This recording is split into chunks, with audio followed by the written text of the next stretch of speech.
સુરેન્દ્રનગરમાં પડેલા સામાન્ય વરસાદના કારણે શહેરની 30થી વધુ સોસાયટીઓમાં પાણી ભરાઈ જતા જનજીવન પ્રભાવિત થયું છે। રતનપર, વઢવાણ અને જોરાવરનગર જેવા વિસ્તારો જળબંબાકાર થતા સ્થાનિકોમાં ભારે રોષ જોવા મળી રહ્યો છે। રહીશોનો આક્ષેપ છે કે પ્રી મોન્સૂન કામગીરી માત્ર કાગળ પર જ થઈ રહી છે અને કરોડો રૂપિયા ક્યાં વપરાયા તે મોટો સવાલ છે। ડ્રેનેજ અધિકારીની હાજરી વચ્ચે લોકોએ તાત્કાલિક પાણી નિકાલની માંગ સાથે હોબાળો કર્યો હતો।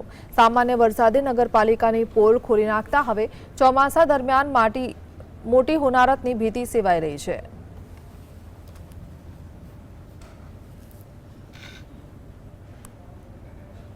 અમારા એરિયામાં કાલે એક જ વાર વરસાદ આવ્યો છે, છતાં કેટલું પાણી ભરાણું છે અને હાલે છોકરાને એક બૈરાને એક છોકરાને કઈ વાહન નીકળે એવું નથી। ત્યાં નીકળવું હોય તો વિચાર કરવો પડે એવો અમારો આખો એરિયો છે। નહીં લાઇટની સુવિધા છે, નથી રોડની સુવિધા, કાચા રસ્તાય નથી। અમારે ગટર લાઈન ઉભરાઈ છે। કેમ આખા એરિયામાં કેમ અમારે રહેવું એ તો અમારું મન